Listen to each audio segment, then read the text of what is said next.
সিপাহীর ন্যায্য হিসাবে দিবে না, যে বন্ধু আমাকে ন্যায্য পানির হিসাব দিবে না, সে কি বন্ধু হতে পারে?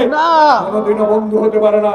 তাই আমরা স্পষ্ট ভাষায় এই সামাজিক আন্দোলনের মাধ্যমে প্রমাণ করতে চাই, ভারতীয় পণ্য বর্জন করো, এই সীমান্ত হত্যা বন্ধ করো এবং আগ্রাসন নীতি পরিহার করো। বাংলাদেশের রাজনীতির হস্তক্ষেপ, নগ্ন হস্তক্ষেপ আপনাকে বন্ধ করতে হবে। কারণ আপনার দেশে গণতন্ত্র থাকবে, আর আমার দেশে গণতন্ত্র যাতে না থাকে সেই ব্যবস্থা আপনি করবেন।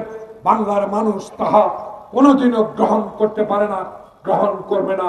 তাই আব্দুল সালাম রহমতুল্লাহ আপনাদেরকে অনুরোধ করবো, আসুন ঘরে ঘরে পৌঁছে দিয়ে সংবাদ, আমরা আগ্রাসন মানি না, আমরা সীমান্ত হত্যা মানি না, আমরা ভারতীয় পণ্য বর্জন করব, সামাজিক আন্দোলন ঘরে ঘরে পৌঁছে দেব।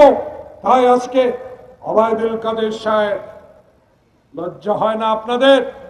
ক্ষমতাসীন দল হিসেবে বলেন সকল ক্ষেত্রে নাকি বিএনপির ষড়যন্ত্র আছে, আমরা নাকি ষড়যন্ত্র করে ক্ষমতায় যেতে চাই।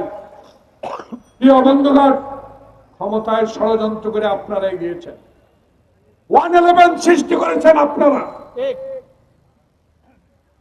মঈন ফখরুদ্দিন সাথে রাতের অন্ধকারে আতাত করেছেন আপনারা।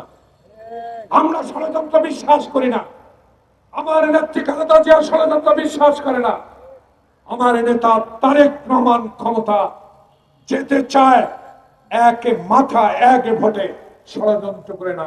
তাই ষড়যন্ত্র সৃষ্টি করেন আপনারা, ষড়যন্ত্রের মধ্য দিয়ে ক্ষমতায় গেছেন আপনারা, ভাইয়ে ভাইয়ে নির্বাচন করে ক্ষমতায় গিয়েছেন আপনারা। 14 সালে 154 জন বিনা প্রতিদ্বন্দ্বিতা নির্বাচিত হয়ে সেদিন ক্ষমতা গ্রহণ করে বাংলাদেশের গণতন্ত্রকে গলা টিপে হত্যা করেছেন।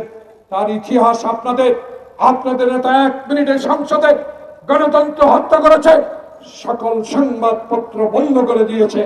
তাই এই ষড়যন্ত্রের ইতিহাস আমাদের না।